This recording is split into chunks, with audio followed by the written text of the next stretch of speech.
Hello students, आपको हम इस वीडियो में क्लास 10th के ग्रामर सेक्शन सी में क्वेश्चन जो पूछे जाते हैं उसी के बेस पे या उसी के आधार पर मैं क्वेश्चन आपको बताने जा रहे हैं बच्चों, जिसे ध्यानपूर्वक पढ़ें, जो आपके बोर्ड एग्जाम के स्तर से बहुत इंपॉर्टेंट क्वेश्चन हैं।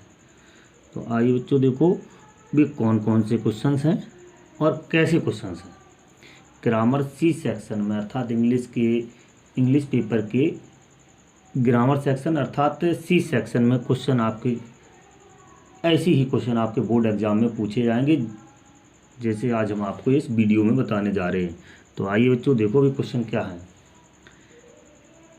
नोट में लिखा हुआ है do as indicate against the sentences. जो सेंटेंस के अगेंस्ट में लिखा है वैसे ही आपको करना है, जैसे पार्ट ऑफ स्पीच पूछ दिया गया इसमें। तो क्वेश्चन क्या है, Steve Bard can speak Arabic very well because he lived in Egypt for a year. पूछ का ब्रैकेट में क्या कर दिया गया बेटा, पार्ट ऑफ स्पीच, मतलब पार्ट ऑफ स्पीच का नाम बताना है। किसको बताना है, अंडरलाइन वर्ड को। अंडरलाइन वर्ड क्या है, बेल। अंडरलाइन वर्ड जो आपका है बेल, वो पार्ट ऑफ स्पीच है। क्या है पार्ट ऑफ स्पीच, तो पूछो पहला है वर्ब, एडजेक्टिव, एडवर्ब और नाउन।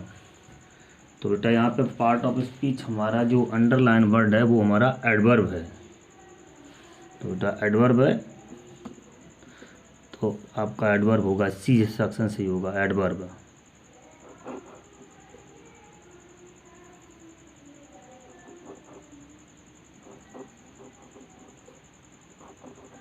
एडवर्ब आपका यही ऑप्शन सही होगा बेटा। दूसरा क्वेश्चन हमसे पूछ दिया one who is habitually good to other.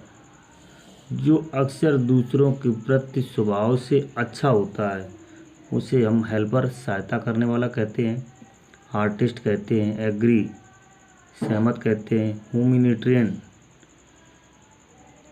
या मानवतावादी कहते हैं। चूज करेक्ट ऑप्शन, सही ऑप्शन करना है बेटा। अर्थात आपका इसमें हो जाएगा हेल्पर सहायता करने, आर्टिस्ट कलाकार से संबंधित, एग्री सहमत से होना है, ह्यूमैनिटेरियन मानवतावादी, अर्थात आपका ह्यूमैनिटेरियन आंसर ही सही होगा बेटा। डी ऑप्शन, इसमें भी आपका ऑप्शन सी था, सी, इसमें डी ऑप्शन सही है आपका ह्यूमैनिटेरियन।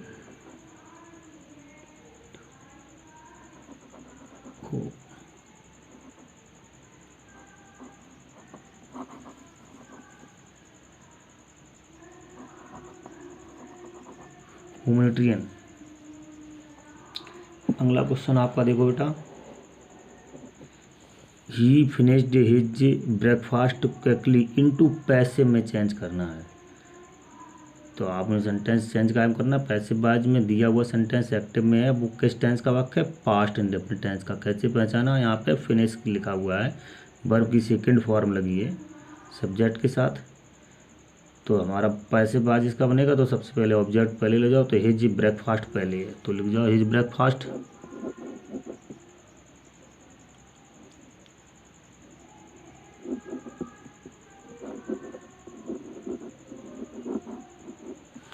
हिज ब्रेकफास्ट बाज, फास्ट इंडेफिनिट टेंस के बाद में बाज वर्ग के संग थर्ड फॉर्म लगती है, लगा दो बाज फिनिश्ड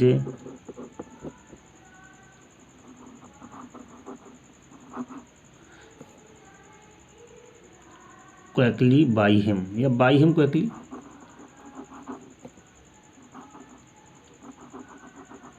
बाई हिम क्विकली।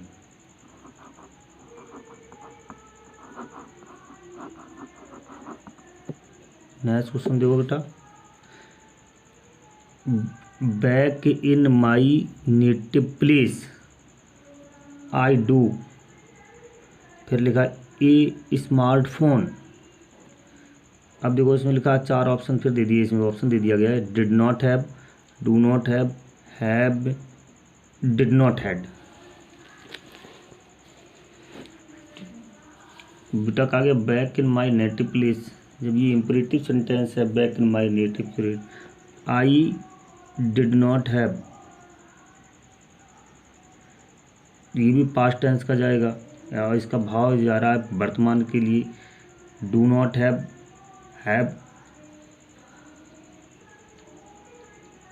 और डिड नॉट है।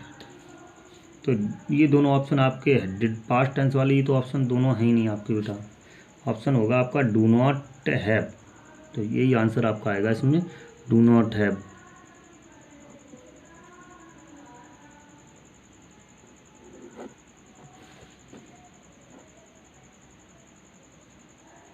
इसमें सेक्शन आपका होगा बी वाला सही,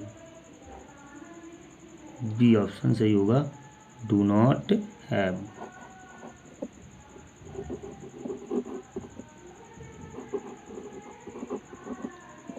डू नॉट हैव, ये आंसर सही होगा बेटा। अगला तो क्वेश्चन क्या है, अगर क्योंकि ये प्रेजेंट टेंस का भाव जा रहा था इसलिए आपको प्रेजेंट टेंस का आगे इतना वक्त back in my native place, तो ये हमारा इम्परेटिव सेंटेंस जा रहा आगे, ये इम्परेटिव सेंटेंस है तो ये आगे पास्ट टेंस तो भर ही नहीं जाएगा, आई के संगे हैव अर्थात सेंटेंस नेगेटिव की तरफ भाव जा रहा है, इसलिए आपको डू नॉट हैव भरना होगा बेटा।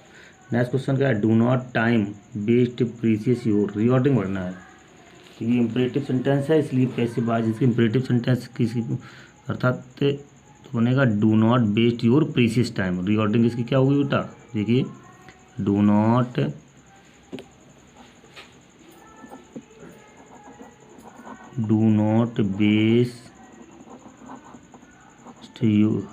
वेस्ट योर प्रीसियस टाइम,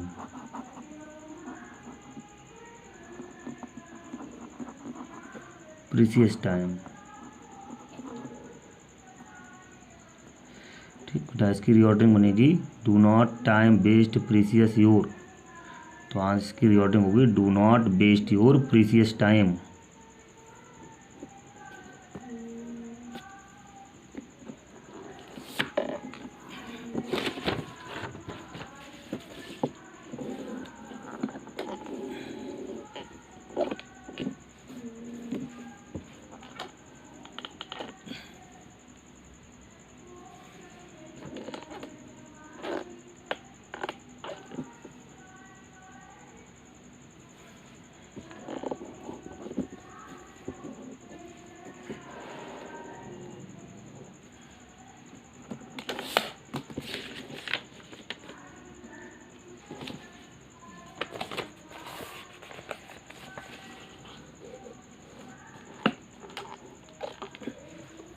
देखिए बेटा इसी तहत नेक्स्ट क्वेश्चन,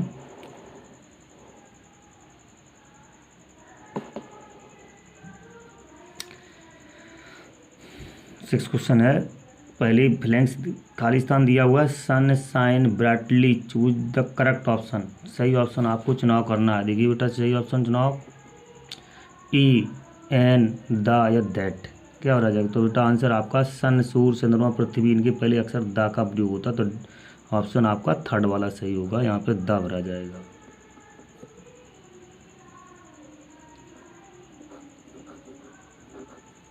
यही आपका ऑप्शन सही है। नेक्स्ट क्वेश्चन देखो, what is your name asked my mother, I replied my name is Krishna. इसे पंचुएट करना है बेटा, यहाँ पे लिखा नहीं ब्रैकेट में, इसे पंचुएट करना है।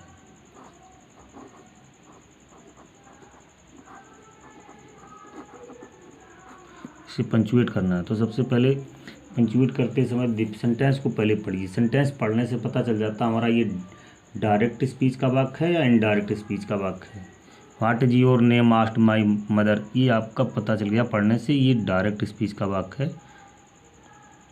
सबसे पहले तो आपका इन्वर्ट कोमा लगे और इसके बाद जस्ट जो सेंटेंस शब्द लिखा जाए उसका पहला अक्षर कैपिटल लेटर में, इसलिए व्हाट का डब्ल्यू कैपिटल में, is your name, he sentence का अर्थ पूरा हो रहा है, वो भी सेंटेंस इंटरोगेटिव है जो तो इंटरोगेटिव निशान, inverted coma close, asked my mother,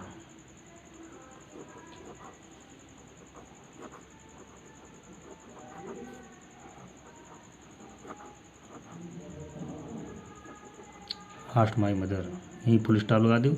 आगे लिखा आई रिप्लाइड, आई क्या हमेशा कैपिटल लेटर में लिखी जाती किसी भी सेंटेंस में, वो कॉमा यहीं पे लगा दो। इन्वर्टेड कॉमा स्टार लिखिए। माई का एम कैपिटल लिखा जाएगा। माई नेम इज कृष्णा, कोई भी नाम कहीं भी आ जाए उसका पहला अक्षर कैपिटल लेटर में लिखा जाएगा, कृष्णा। नेक्स्ट क्वेश्चन देखिए। तो आपका ये पंचुएशन हो चुका था बेटा। इसमें आपको वार्ड का डब्ल्यू कैपिटल में बनाया, इंटरोगेटिव सेंटेंस यहाँ तक बना था, इंटरोगेटिव निशान लगाया, इन्वर्टेड कॉमा क्लोज होगा। आगे आस्ट माई मदर, ये रिपोर्टिंग वर्ब थी, आपको लिखना पड़ेगा। इसके बाद फिर दूसरी रिपोर्टिंग वर्ब फिर है, आई कैपिटल में लिखी जाएगी। आई रिप्लाइड, कोमा लगेगा, इन्वर्टेड कॉमा स्टार्ट होगा। माई का एम कैपिटल में, नेम इज कृष्णा का के कैपिटल में, पीछे full stop, inverted comma close. Next sentence, इसको भी पैसिव वॉइस में चेंज करना है। मोस्ट इंपॉर्टेंट ये पैसिव वॉइस अक्सर बोर्ड एग्जाम में पूछी जाती है। तो सबसे पहले ऑब्जेक्ट को सब्जेक्ट बना के रख लिया आपने। ही हिमका हो गया ही, हिमका ही कर लिया आपने। प्रेजेंट टेंस का वाक्य है इसलिए इज लग जाएगा। नो की थर्ड फॉर्म नॉन होती है, ठीक। अब एक चीज़ ध्यान रखना बेटा, नो क्रिया जब भी पैसिव बायो के एक्टिव में वो पैसिव में चेंज करना हो तो नो के संगे टू लगता है, टू, बाई नहीं। जो सब्जेक्ट रखा तो उसको ऑब्जेक्ट रूप, मी का ऑब्जेक्ट रूप। बेल लिखा हुआ है एडवर्ब, बेल लिख दो। ध्यान रखना ये वाक्य बहुत अच्छा बोर्ड में बहुत बार पूछा गया है। जब भी नो क्रिया आ जाए तो आपको टू का प्रयोग करना है, बाय का प्रयोग नहीं करना है। तो देखो इसकी पैसिव वॉइस कैसी बनी थी बेटा। हिमको ही प्रेजेंट टेंस का वाक्य था इसलिए एज लगाया गया। नो की थर्ड पावर तुरंत ही नॉन के नो के संगे टू आता है, टू लगा दिया गया। जो सब्जेक्ट आई लिखा था उसका ऑब्जेक्ट रख दिया गया, अर्थात मी। अगला क्वेश्चन देखो स्टूडेंट्स, इसे इंटरोगेटिव में चेंज करना। Peacock will be dancing in the forest. तो बेटा इंटरोगेटिव सेंटेंस में सबसे पहले साइक्रिया रखी जाती है, तो इसमें साइक्रिया पहले से लिखी है। जिन सेंटेंस में साइक्रिया पहले से रखी हो तो उसी सेंटेंस की साइक्रिया रख दी जाती है। तो आपको सबसे पहले बिल, फिर द पीकॉक,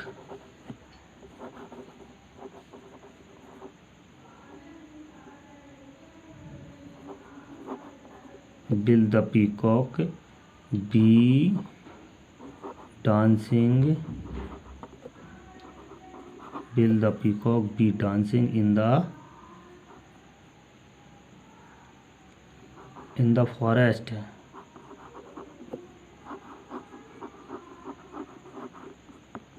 ये आपकी इंटरोगेटिव बन गई। किसी भी सेंटेंस में जब हमारे पास बार बिल सेल लगा हुआ है और इंटरोगेटिव में चेंज करना हो, साइक्रिया को सब्जेक्ट से पहले लिखेंगे, पूरा सेंटेंस जैसे तैसे उतार देंगे, पीछे प्रश्नसूचक निशान। अगला सेंटेंस देखो, डायरेक्ट इंडायरेक्ट बनाना है बेटा। My friend asked me do you know Shekhar address. तो इंटरोगेटिव वाक्य है, तो जब इन्वर्टेड कोमा वाला भाग इंटरोगेटिव होता है तो सैड टू को या सैड को आस्क में बदलते हैं। तो my friend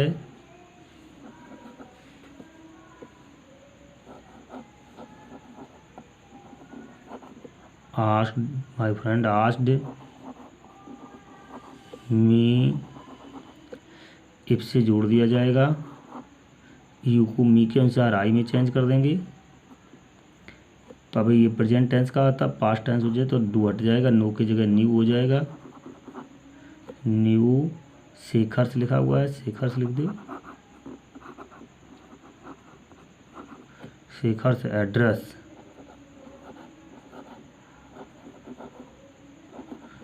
address full stop लगा दो।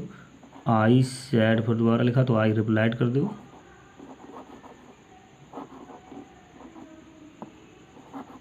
नो लिखा है इन निगेटिव,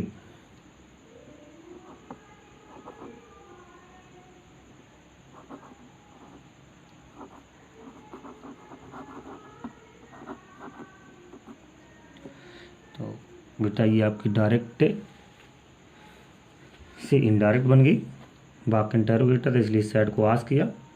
ये सारे वाक्य जो हेल्पिंग वर्ब से प्रारंभ होते हैं इंटरोगेटिव सेंटेंस, वो इफ से जोड़े जाते हैं और सिंपल बनाकर रख दिए जाते हैं। यू को मी के अनुसार आई कर दिया गया, प्रेजेंट टेंस का था, पास्ट टेंस में चेंज कर दिया जाएगा, डू को हटाकर नो को न्यू कर दिया जाएगा। शेखर था एड्रेस लिखा, शेखर एड्रेस कर दो।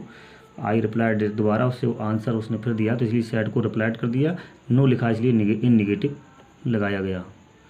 आइए बच्चों, मैं ऐसा और उम्मीद करता हूँ आपको ये वीडियो बहुत अच्छा लगेगा और आपको इससे बहुत कुछ समझ में आएगा।